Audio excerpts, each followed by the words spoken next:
Depuis l'hôtel 01 au coin Saint-Laurent et René-Lévesque, bienvenue à l'Atelier Z. Aujourd'hui, on va parler d'un sujet très drôle, les femmes et l'humour. Et pour jaser avec nous, j'inviterai Dora Thirault à venir nous rejoindre. Non, c'est quoi? Il n'y a rien de drôle là-dedans. Non, les filles, moi, je pars, je m'en vais. Non, je parle plus avec vous, je suis plus votre amie. Non. Qui a dit que j'étais drôle? Non, mais vous êtes folle? Non, On se retrouve dans l'Atelier Z.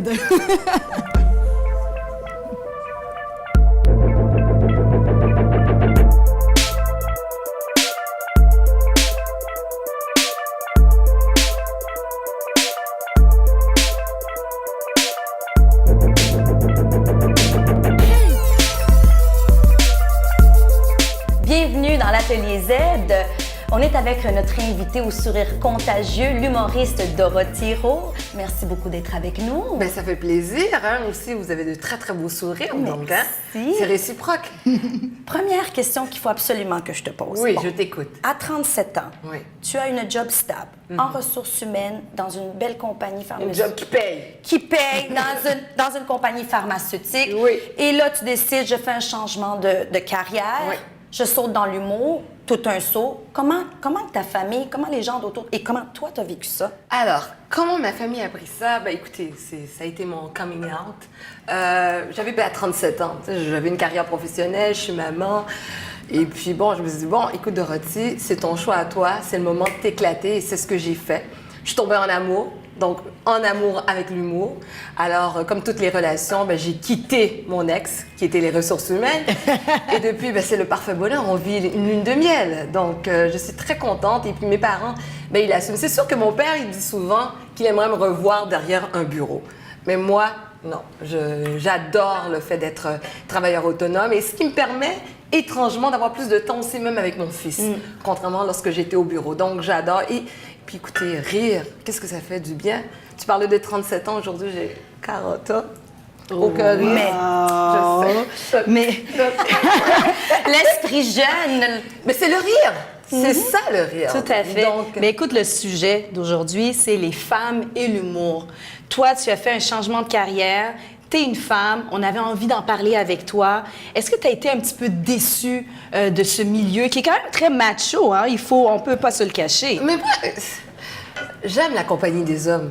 Donc, ça m'a pas dérangée, non, absolument pas. Au contraire, je pense que c'est plutôt le fait d'être une femme de couleur qui fait toute une différence, mais aussi une femme qui assume sa féminité.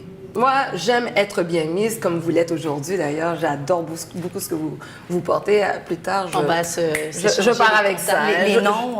Oh, oui. Et je trouve que c'est important pour une femme d'être bien mise. Donc, moi, quand j'arrive sur scène, j'arrive en talons, j'arrive avec une belle petite robe. J'ai aucun problème à mettre un décolleté. Ce qui est important, c'est ce que je dis. Et si vous me trouvez belle, ben, tant mieux, pourquoi pas. Mais c'est plus dans ce sens-là où j'ai trouvé une plus grande difficulté parce que ici au Québec, les femmes sont encore prises dans un cocon. Moi, je viens quand même d'une culture où on a le sang chaud, la séduction, on connaît ça depuis qu'on est très jeune, on est bien dans notre corps, on bouge, on shake. Mais tandis qu'ici, on a juste allé dans un cours de Zumba, les filles sont toutes prêtes, comme... Non, c'est comme bouge. Alors, donc, c'est tout ça qui, pour moi, est un défi en tant que femme, avant toute chose, et de faire sa place. Et écoutez...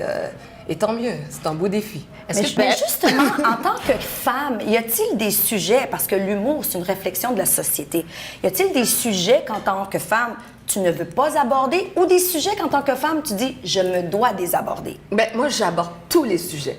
Aucun tabou. Aucun tabou. Moi, la seule limite que je me suis donnée, c'est que si je ne suis pas capable de dire certaines choses devant mes parents, je ne le dirai pas en public. C'est vraiment la seule limite que je me suis donnée. Ou sinon, je vais interdire mes parents à assister à mon show. Parce que oui, ça peut m'arriver d'être ouverte, mais jamais dans la vulgarité. Moi, j'aime beaucoup la subtilité. Une classe. quand même. J'aime la métaphore, je vais dire les choses autrement. De la même manière qu'un homme, lorsqu'il vient m'aborder, j'aime qu'il passe autrement, tu vois. En faisant mes recherches, j'ai lu, puis ça m'a vraiment beaucoup interpellée. L'homme rit et la femme sourit. Oui. Est-ce que ça t'interpelle, ça? Oui, ça m'interpelle parce que c'est ce qu'on a toujours voulu un peu de nous. Et moi, ma grande difficulté avant que je commence dans l'humour, c'était justement de passer à travers cette éducation que j'ai reçue, parce que souvent, je me faisais taper sur les doigts parce que je riais trop fort. Hein? Et une femme qui rit trop souvent, elle est comme plus ou moins vue comme une femme qui n'est pas sérieuse, ou bien une fille qui est peut-être un peu facile, et ce qui est totalement pas le cas. Tu sais, quand même, tu sais, franchement, on s'entend. Alors, donc c'est ça. Alors, pour moi, ben, je me suis dit, ben, tu sais quoi, ça va être aussi mon défi à moi de passer à travers cet obstacle, d'aller au-delà de ce que j'ai reçu comme éducation. Et depuis, ben, ça fait 4 ans que je suis sur scène, que je rigole. Et ça, ce qui me fait encore plus plaisir, c'est de recevoir des courriels d'autres femmes et même des femmes qui s'intéressent à se lancer dans l'humour, d'autres qui ont commencé et qui me disent « Dorothy, merci, tu as été une pionnière. » Donc, tu inspires. Ouais, hein? Puis c'est quoi le conseil que tu donnes quand ces jeunes femmes-là, justement, te demandent, moi, j'aimerais ça Osez. être dans l'humour, Foncez. oser. Prenez votre place. Pas parce que tu es une femme, pas parce que tu es noire, pas parce que tu es petit, tu es gros, whatever. Prends ta place. Il y a une place pour tout le monde, mais il faut la prendre. Donc souvent, on attend quoi? Le bon moment. Mais pour prendre sa place, encore faut-il se connaître et connaître quelle place qu'on peut prendre. Toi, quand est-ce que tu as su que tu étais assez drôle pour en faire un métier? Oui, parce que moi, je me trouve drôle. Moi, je vous trouve pas drôle, pas. non, mais tu sais, c'est quand tu sais que tu es assez drôle pour passer au niveau one-woman show. Non, mais écoutez, ça, c'est une très bonne question parce que beaucoup, quand tu écoutes des chanteurs, des chanteuses, ils disent « Ah, moi, j'ai commencé à l'église, patati patata. » Moi, ça n'a pas été le cas du tout. Et on me disait toujours... Je t'aurais demandé l'adresse. Oui, c'est exactement. Mais on m'a toujours dit, Dorothée, t'étais drôle, tu devrais te lancer dans l'humour. Donc, moi, j'avais beaucoup de difficultés à croire parce que l'éducation que j'avais reçue, ben, pour moi, c'était inconcevable. Tu sais, je le répète souvent, moi, ma grand-mère me disait toujours que je ne pourrais jamais trouver un homme qui m'épouserait parce que je ris trop souvent. Wow! Elle m'a fait ça. Eh bien... Alors, c'est ça. Donc, à ce moment-là, je me dis, bon, il faut aller de l'avant. Il faut aller de l'avant. Puis, moi, j'ai osé. J'ai été prendre un cours à l'École nationale de l'humour. OK, parfait. Quand je suis montée pour la première fois sur la scène, pour moi, ça a été la consécration. Quand j'ai reçu cette bouffée de rire, je me dis, bon, Dorothy, c'est ta place. Je pense que le public a envie d'entendre les choses autrement, d'aborder les sujets d'une autre façon ou bien d'une autre bouche. Fonce. Donc, c'est ce que j'ai fait, puis c'est ça. Nicolas Boucher, de la programmation du Gala Juste pour rire, il a dit quelque chose que j'ai trouvé un peu... que je veux discuter avec toi. Il dit qu'il ne croit pas qu'il va y avoir une parité hommes et femmes dans l'humour. Il dit qu'un homme drôle, ben, c'est toujours bon, mais qu'une femme drôle, c'est toujours surprenant. Que oui, il y a de plus en plus de femmes, mais que leur plus grand problème, c'est de partir leur premier spectacle solo. Quand il dit la parité n'arrivera jamais, est-ce que tu es d'accord avec ça? Non. Ben, c'est comme dire que les Noirs ne seraient jamais libres. Puis regardez, aujourd'hui, l'esclavage a été aboli. Donc moi, je ne pense pas à ça. Moi, non. Tu t'arrêtes pas à ça. Jamais, je veux dire, il n'y a pas de limite. Il y a une phrase fétiche que j'aime beaucoup dire.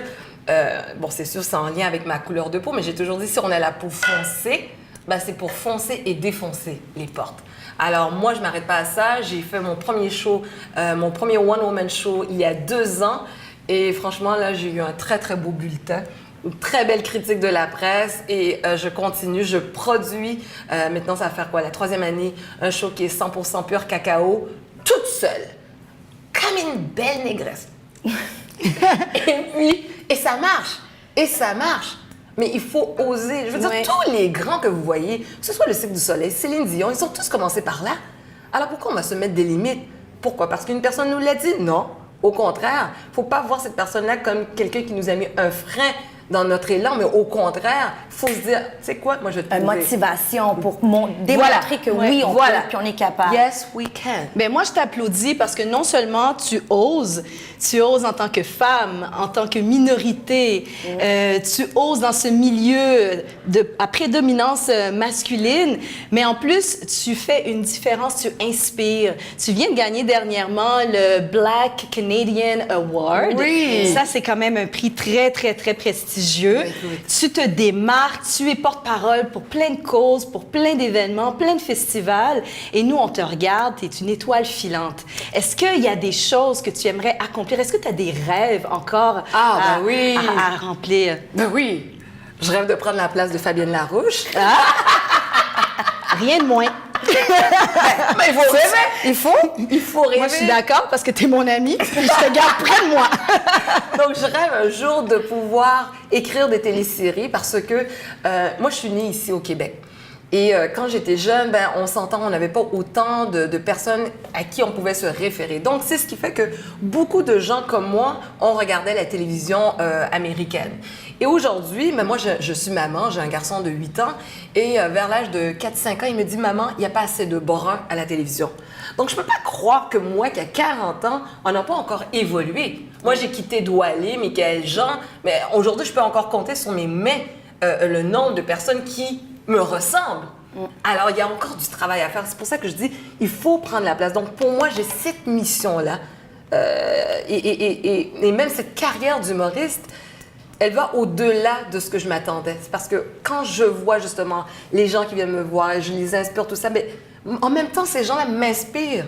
Parce que je me dis, je ne peux pas baisser les bras. Faut que je continue. Il faut que je continue. Puis je travaillais aux ressources humaines. Et je regarde la liste quand même, quand on regarde la liste des humoristes québécois, il y a encore trop peu de femmes. Ben, Encore trop peu. il y a encore trop peu de femmes et il faut passer. Et c'est pas parce qu'on n'est pas drôle. Non, Je pense qu'elle l'a bien dit tout à l'heure. C'est parce que les femmes n'osent pas. Oui, ils n'osent pas. Les femmes n'osent pas. On rit beaucoup entre nous, le rire est gras, sincère. Puis on aime rire.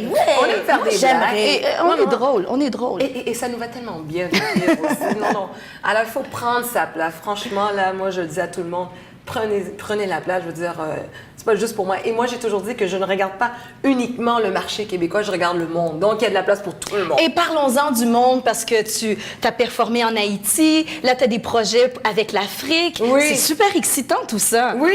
Ben, Fait que là tu te promènes puis tu propages la bonne nouvelle. voilà. Que t'es folle. Je propose. Oui, c'est ça. En d'autres mots, oui. Et mais je suis schizophrène, parce que bon, vous savez, dans ma carrière d'humoriste aussi, j'ai plusieurs personnages. Donc, je me dis, bon, ça doit être un C.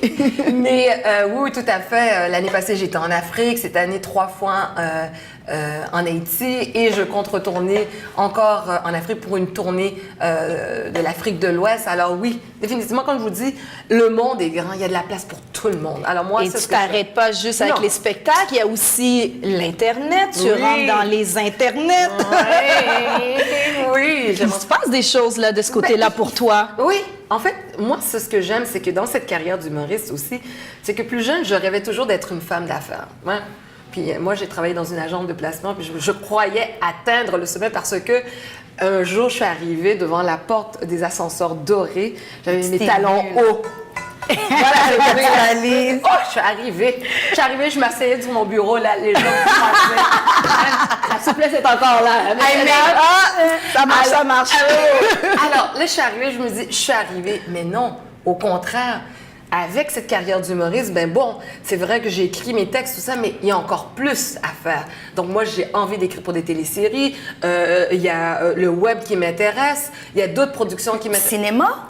Ah, un cinéma, pas là, écoute. Peut-être écrire pour le cinéma. Ah. Mais moi, je suis un petit peu paresseuse. D'apprendre les textes, là, ouh, franchement, je félicite les acteurs, les actrices.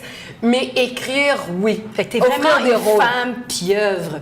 Tu veux toucher à tout, être au courant de tout, apprendre tous les aspects de ton métier. Oui. Puis là, tu as comme une situation qui vient de t'arriver, on peut pas le cacher. Il y a ta complice de tous les jours Oui. et ta gérante qui, elle, vogue vers d'autres objectifs Oui, oui. professionnels. Oui. Donc, tu te retrouves à gérer ta propre carrière. Oui, tout c'est seul, en quelque quand part même. un beau problème, non? C'est un beau problème, comme tu l'as dit. Parce que souvent, quand on se retrouve dans une zone de confort, on fait plus d'efforts.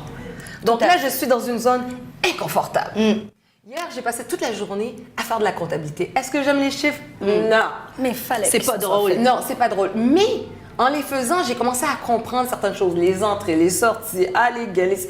Et j'ai commencé à comprendre certaines choses où je me disais, bon, Dorothée, c'est une bonne chose Le pour toi de dessous du prendre... métier. Oui, les dessous, de prendre conscience de ça, mais aussi de prendre en charge de sa carrière vers où je m'en vais. Donc maintenant, je suis plus en mesure de regarder, OK, Dorothée, voici la direction. Et moi, je me suis toujours considérée comme un produit. Donc, je suis un produit. Et quel est l'objectif de cette compagnie? C'est quoi la vision qu'on a?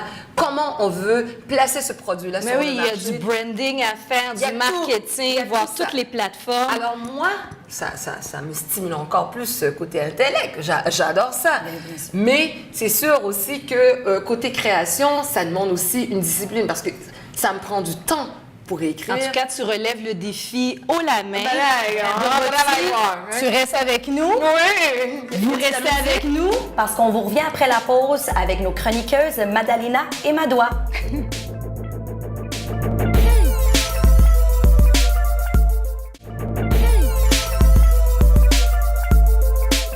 De retour dans l'Atelier Z, directement de l'hôtel 01, situé au coin des rues René-Lévesque et Saint-Laurent, avec notre invitée Dorothy Rowe. On discute des femmes et de l'humour.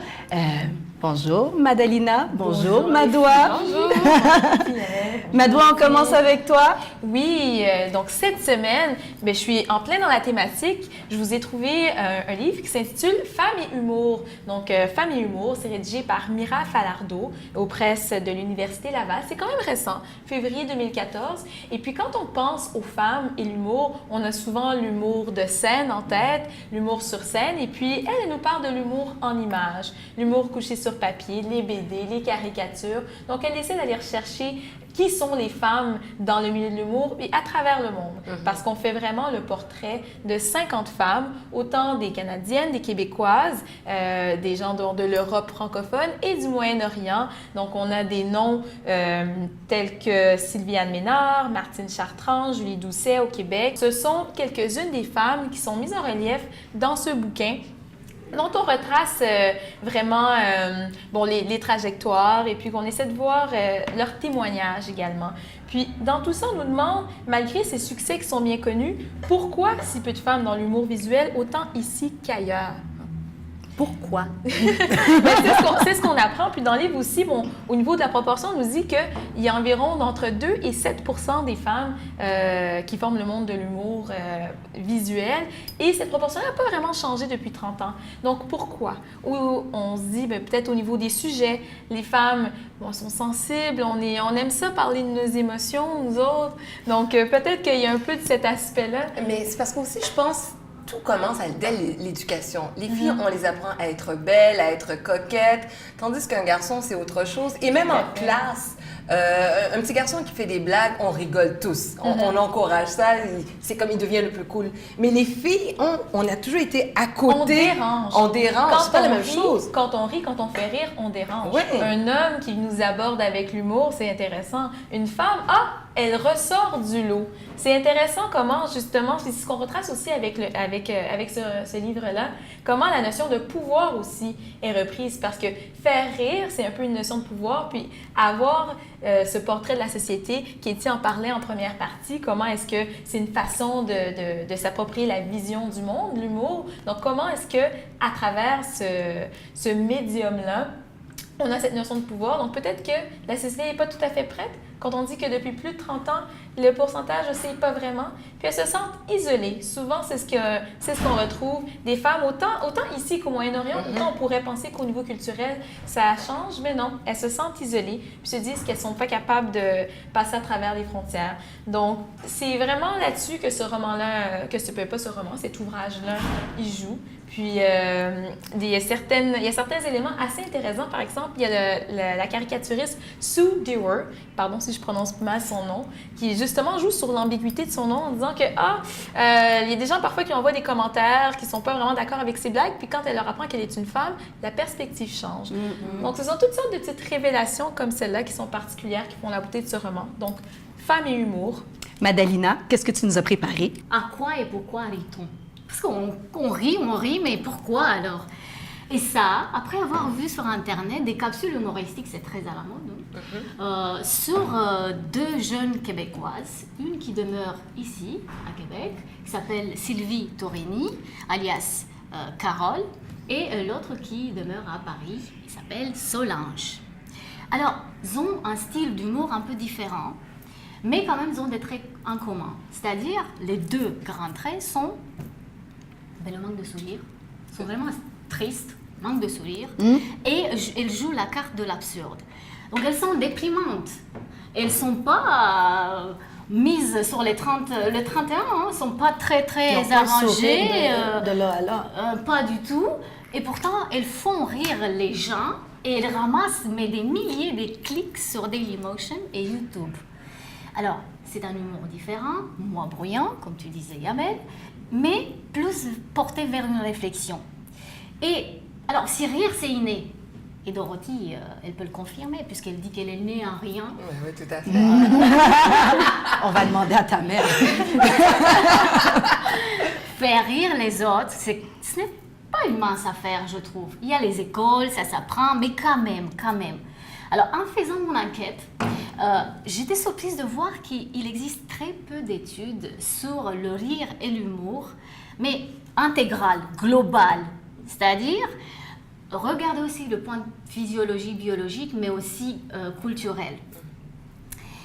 Mais j'ai trouvé quand même un. Il est bon. C'est fait par un monsieur qui s'appelle Stephen Legarrey de l'Université de Montréal. Et il nous propose 5 hypothèses sur l'origine évolutionniste du rire et de l'humour. Vous voulez savoir? On veut savoir. On veut savoir. Moi, je veux tout savoir. Première hypothèse, c'est celle de la manipulation sociale, puisque dans un groupe, le rire crée la cohésion, crée des liens. Mais automatiquement, on exclut des individus. Et quand on fait une blague, on a une cible.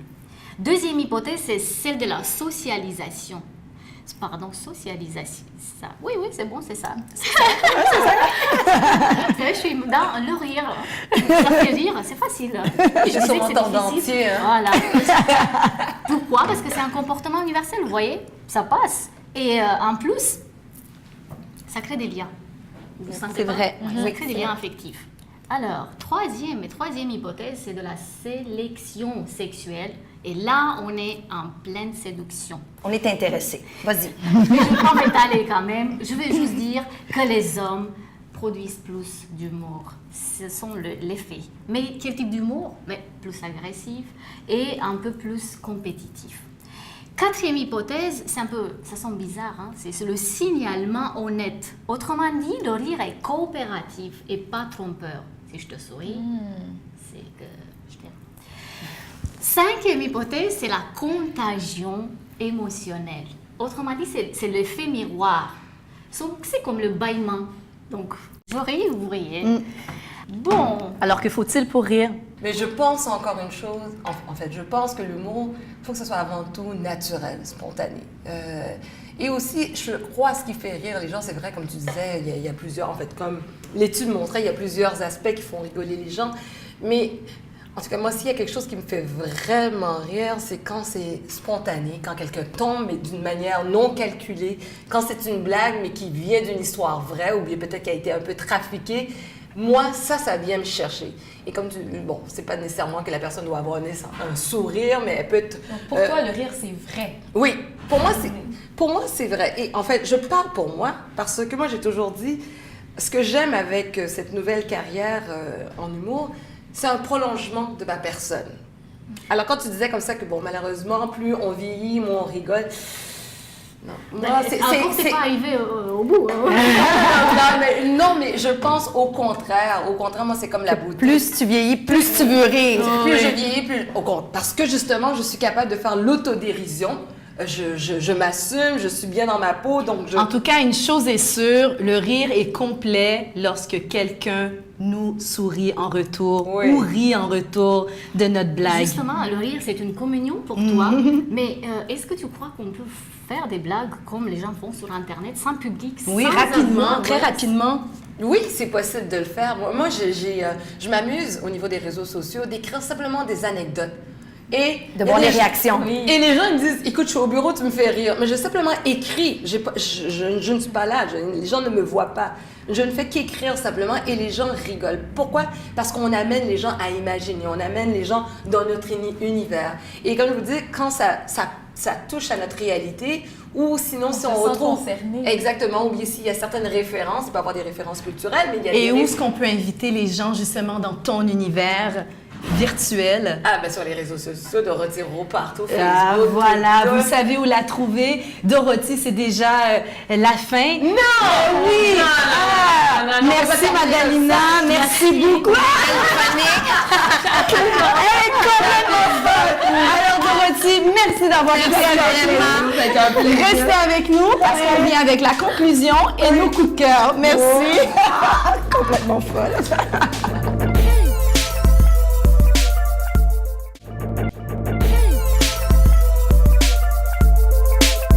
De retour dans l'Atelier Z. Bien, aujourd'hui, on parlait des femmes et l'humour. On a reçu Dorothy Roux pour en discuter avec nous. Là, c'est le temps de conclure, mais juste avant, parlons un peu de nos coups de cœur.